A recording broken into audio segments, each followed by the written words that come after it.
Hai aici. Hai aici. Bravo. Ai văzut? Nu, normal că îi place iaurtul. Măi, și tu vii cu noi? E că și el vine cu noi. Ceau, fainule! Te-am țucat! Cius! Pa, fainule! Da, îi mulțumim lui și fratelui, că probabil a fost frate sau ăla de ieri, Maroniu. Aici acum câțiva ani au fost defrișări masive de la furtună, efectiv au rupt copacii. Când am trecut noi cu motorul, chiar ne-am întrebat, bă, dar chiar așa ori tăiat aici pădurea? Nu, și ne-a spus cineva că a fost o furtună puternică și a rupt majoritatea brazilor aici. Oamenii de aici ne-au spus că acum vreo un an și ceva aici era uscat, era mic lacul și se putea sta acolo efectiv pe plajă. Acum nu se mai poate și din păcate nici aici nu putem să stăm, că suntem foarte în pantă.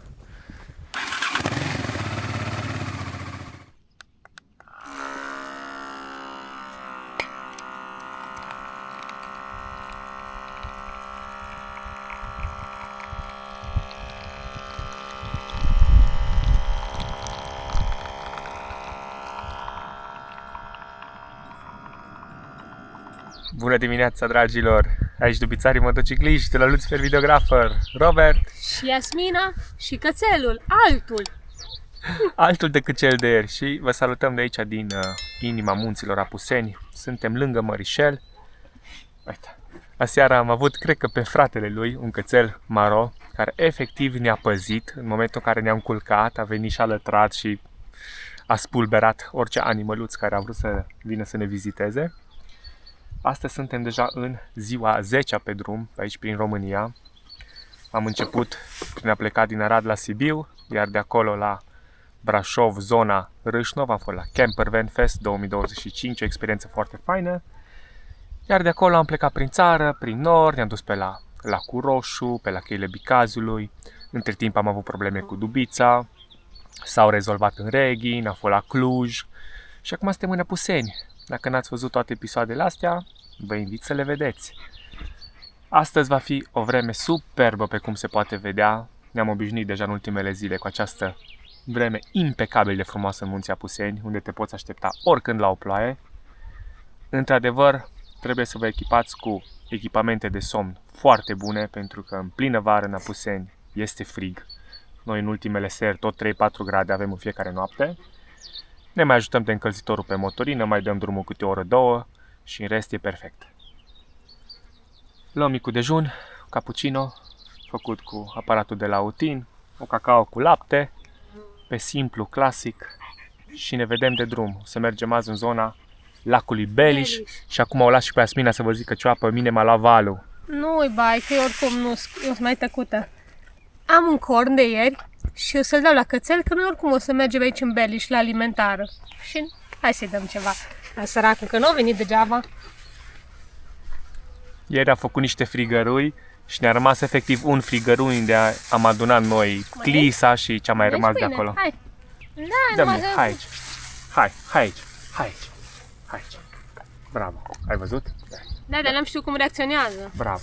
Mâncă, nu te grăbești, mâncă. Nu lăsa, că tot aia îți dau. Bravo. De aici vezi că e educat. Când îți mâncă din mână, e mare lucru. E educat. Bravo. Pentru că și cel de ieri a venit cu bun simț, nu... Wow. Ne vedem cât de curând, când plecăm pe drum. O să mă pun să postez episodul de alaltă ieri, cred că vreau să-l încarc pe YouTube încet, să-l pun disponibil pentru membrii. Poți deveni și tu membru al canalului. Vei beneficia mai repede de acest episod video fără reclame și așa mai departe. O să vreau să mai postez albumul foto de ieri. Am tras niște off-roadeală cu Dubița ieri. Am fost campați la defileul Someșului Rece.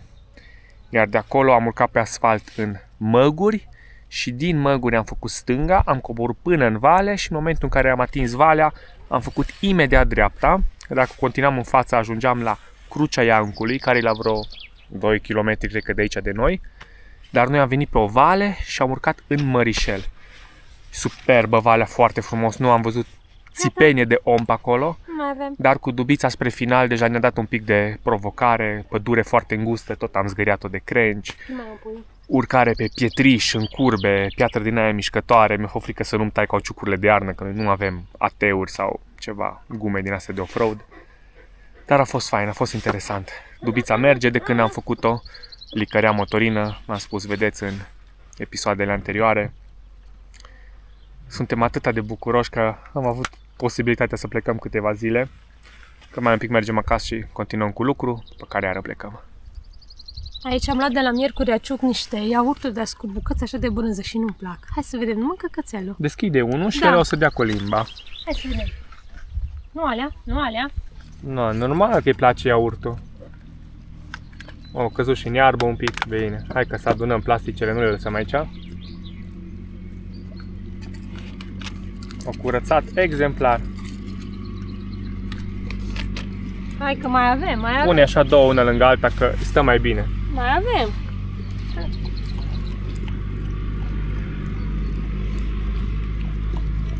Am vrut să-mi bea din cacao. Bă, nu-i bun telefonul la câine. Nu faci nimic cu el.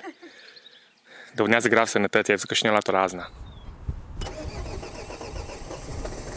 Plecăm!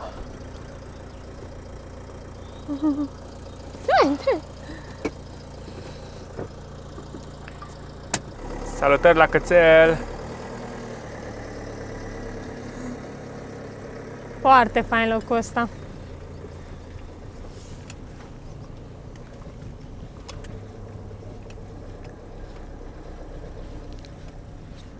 Măi, și tu vii cu noi? E că și el vine cu noi.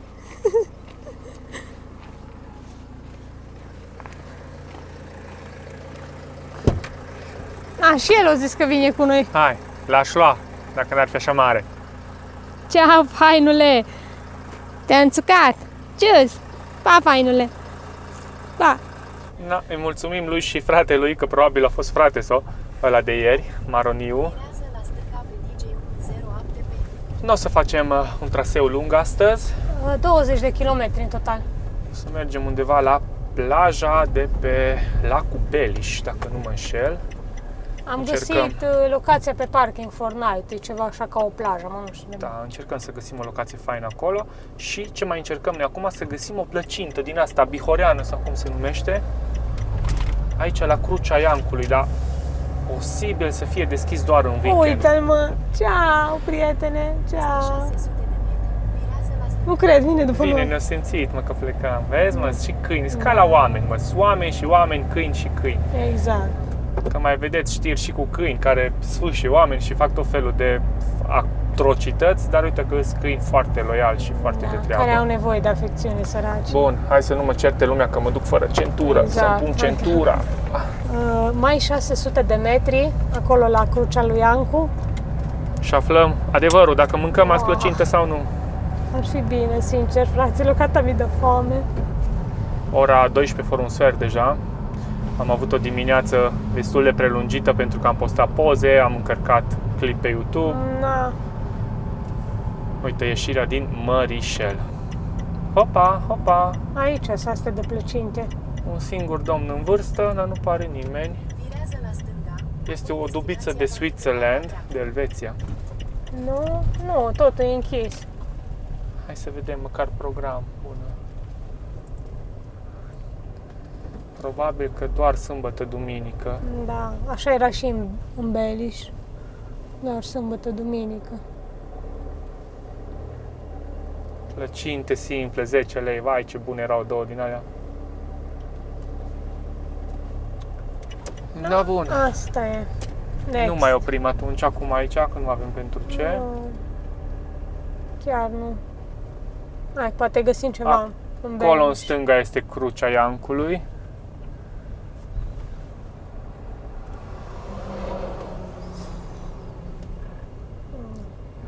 Aici acum câțiva ani au fost defrișări masive de la furtună, efectiv au rupt copacii.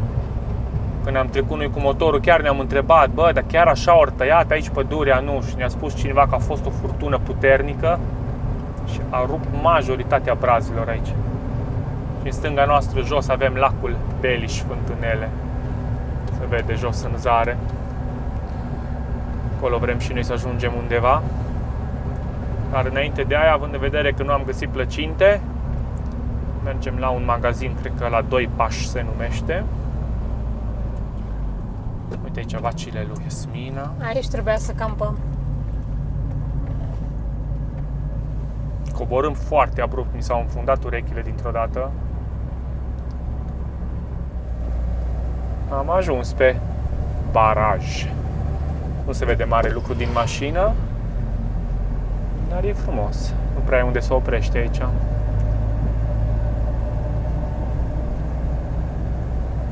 Am trecut și pe lângă o locație din astea iară cu plăcinte, chiar aici pe colțul barajului.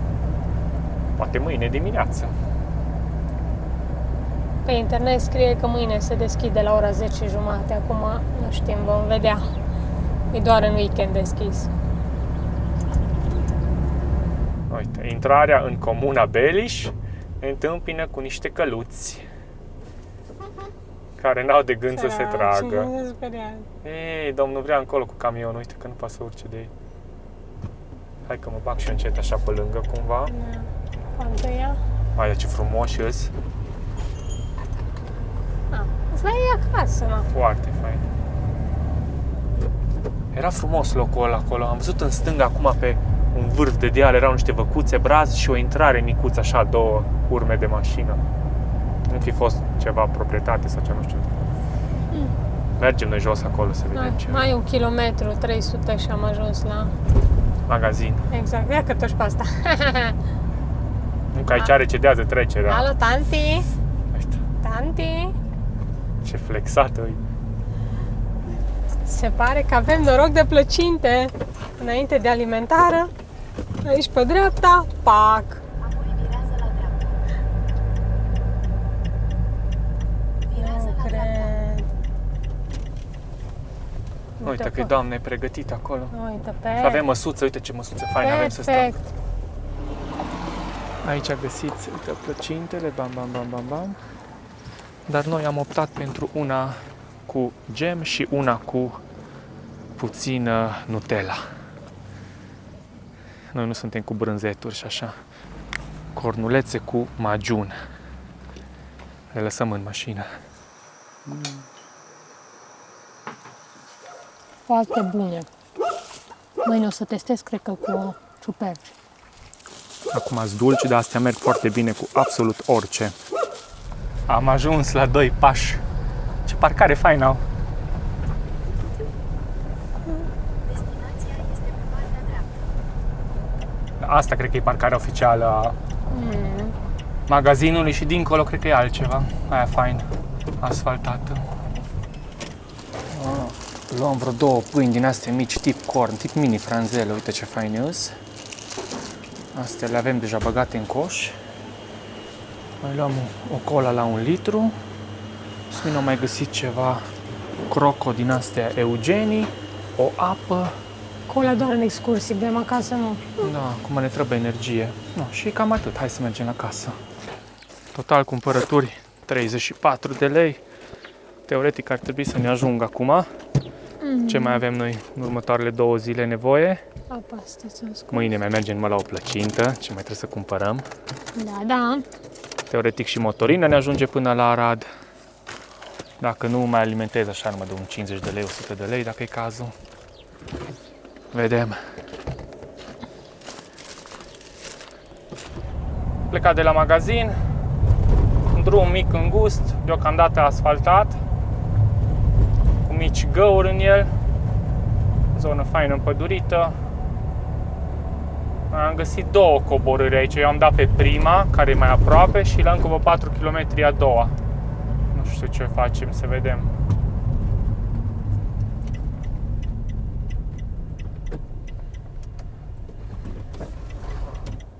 Aici e bifurcația, fix 4 km ne dă până jos. S-a gătat asfaltul. Să vedem ce drum o să fie. Asta înseamnă 8 km, 4 încolo, 4 înapoi mâine. Sperăm să fie accesibil, că și cu coborâri, cu nebunii. Hai că nouă ne plac astea. Cam așa e drumul. Uite, deja 1 kilometru din cei 4 i-am făcut. Un drum așa pietruit. Oricum e mai ok drumul decât ăla de ieri în jungla aia care Păi, ieri urcarea au fost ceva asemănător, dar mai abrupt și mai multă piatră și mai mari bucățile. Da, încet, așa, ca a doua coborâm din inerție. Mâine o fi urcare, mâine 4 km urcare constantă. Chiar încet.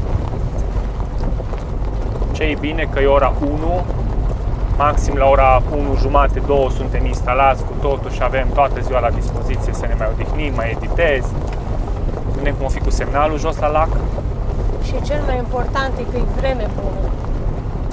Am prins un val de vreme bună, nu doar că astăzi, e fain în general. Și adorăm vremea asta de 17, 18, 20 de grade ziua. Noaptea, într-adevăr, 3-4 grade, e răcorică. De ce locul fain și acolo.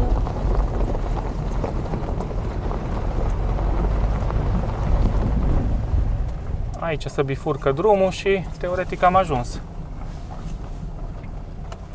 Să vedem unde avem noi acces. Aia cu jeepurile se miră de noi că mai e cineva pe aici.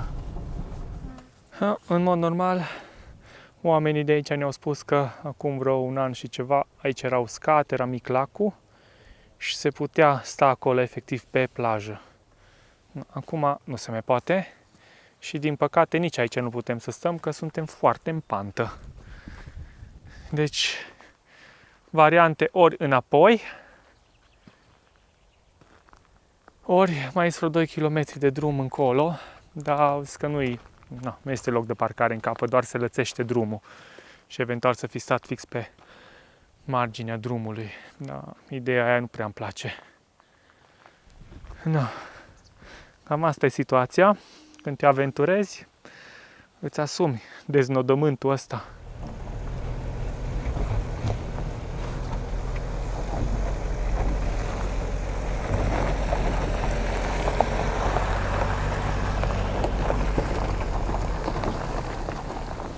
Hai să dăm 4 km înapoi pe drum din ăsta fain. Ne întoarcem de unde am venit. Am dat și drumul la climă, chiar dacă nu avem nevoie înăuntru să se mai răcească radiatorul de climă, să răcească motorul, că o să avem niște urcări. Dacă ar fi fost mâine dimineață, nu ar fi apucat așa tare să se încingă. Dar acum deja suntem pe drum de ceva timp. Da. Trebuie să fiți atenți la recenziile astea, că sunt de un an, 2, 3 și atunci se poate schimba. Iasmina numai ce a scris și acum pe Park Fortnite acolo că nu se mai poate sta, că au crescut lacul, crescut nivelul lacului. Nu e problemă, noi mergem să anunțăm pe doamna că mâine cred că tot mergem la plăcinte, că vrem să mergem acolo înapoi la locul unde v-am zis că am văzut văcuțele pe deal. Chiar dacă ne-am dorit astăzi să stăm lângă lac, asta este. L-am vizitat doar. Vine un Mitsubishi L200.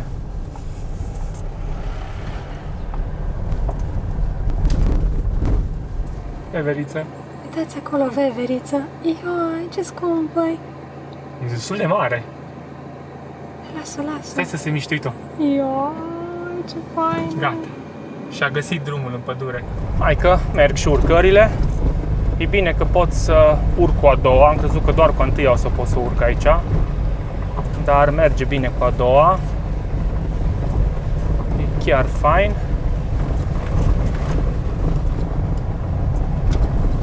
Așa măcar să și ventilează cât de cât. Și înaintăm. Drumul nu-i foarte, foarte rău.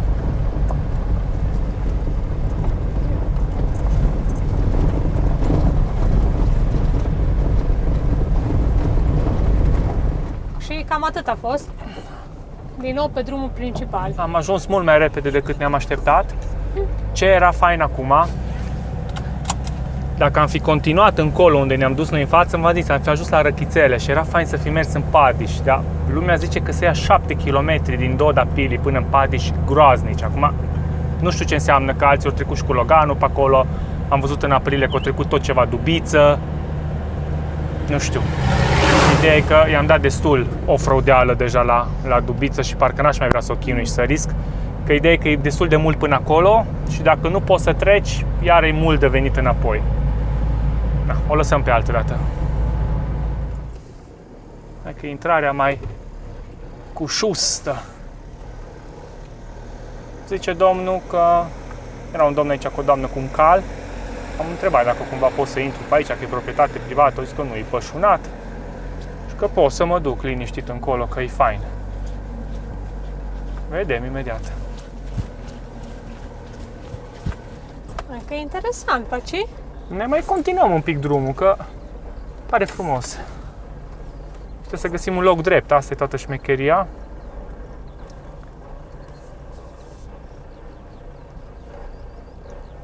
Uite acolo, lângă piatra aia, în pui. Dar serios, acolo e drept. Pe aia zi.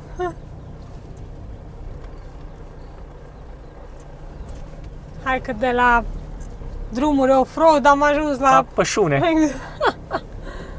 Uite, ce Uite frumos. pârtia de la Mărișel în stânga noastră. Imediat, hai că arătăm și acolo.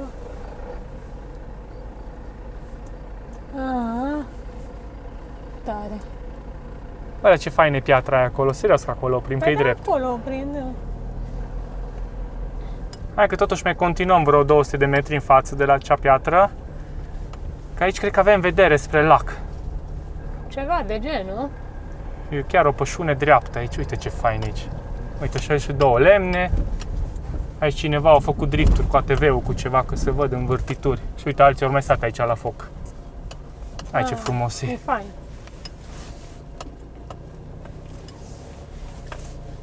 Și acolo e drumul principal. De aici, de undeva am coborât, de unde zbrazii ăia, la piatra aia am vrut să oprim, dar am decis să coborâm până aici pe pășunea asta. Și uitați ce peisaj avem încolo. Chiar aici este lacul. După brazii ăștia, e lacul Beliș, fântânele. Și aici am reușit să parcăm dubița destul de drept. Demențiale. Alea, cornulețele lui doamna cu majun, vai. Aici văd că cineva a mai fost de făcut foc. Superb!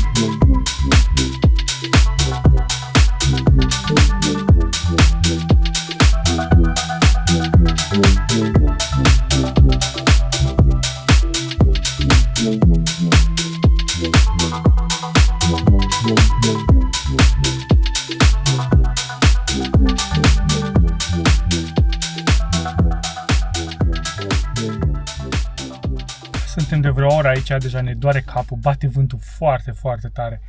E superbă locația, dar nu poți să faci nimic afară. Stau închis în mașină, e de-abia ora 3, fără 3 minute. Încă ziua e lungă, n-aș vrea să stau doar în dubiță. Și încercăm să urcăm un pic înapoi pe unde am intrat și să găsim ceva brăduț sau ceva. Că drumul mai duce și încolo în jos. Încolo, dar n-aș vrea să cobor chiar în inima pădurii, că nu știu ce e pe acolo. Mergem înapoi și vedem ce găsim. E ora 6 și ne pregătim cina. Unde ținem noi mâncarea la rece? În frigiderul de la Vevor.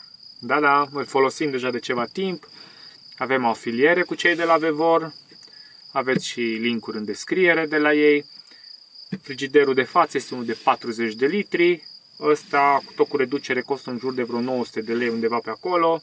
Partea faină e că în momentul în care funcționează, se aude doar un ventilator. De obicei, la alte frigidere în astea cu compresor, auzi efectiv compresorul.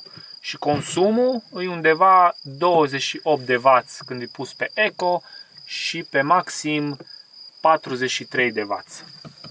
Noi acum o să facem niște paste carbonara. Ce avem acolo? Șuncă din asta cu bulețe, ouă și parmigiano. Da, asta e tura 2. Am mai făcut zilele trecute pe lacul Bicaz. Vai, ce bune au fost! Da. Reducerea de care puteți și voi beneficia este de 5%. Folosiți codul VVPROMO, scris împreună.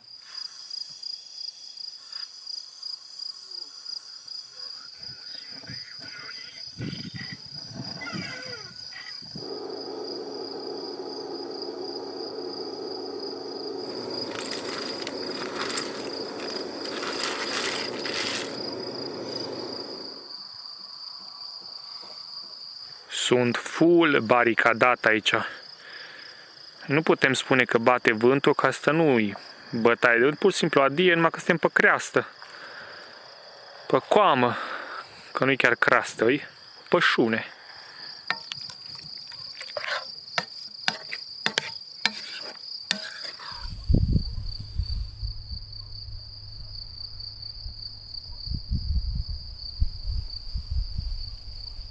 Cel mai fain restaurant pe care îl poți alege e ăsta. Uite aici, pe culmile dealurilor. Ah! Încheiem două lucruri. Și masa și episodul. Da, da, de aici, din Beliș. Gata cu ziua 10. O zi foarte faină, iară cu aventuri. Chiar dacă n-am putut sta lângă lac, uite că suntem aici pe culmile dealurilor. E frumos oricum. Bine, nu uitați să ne dați un like, comment, subscribe sau să deveniți membru dacă doriți.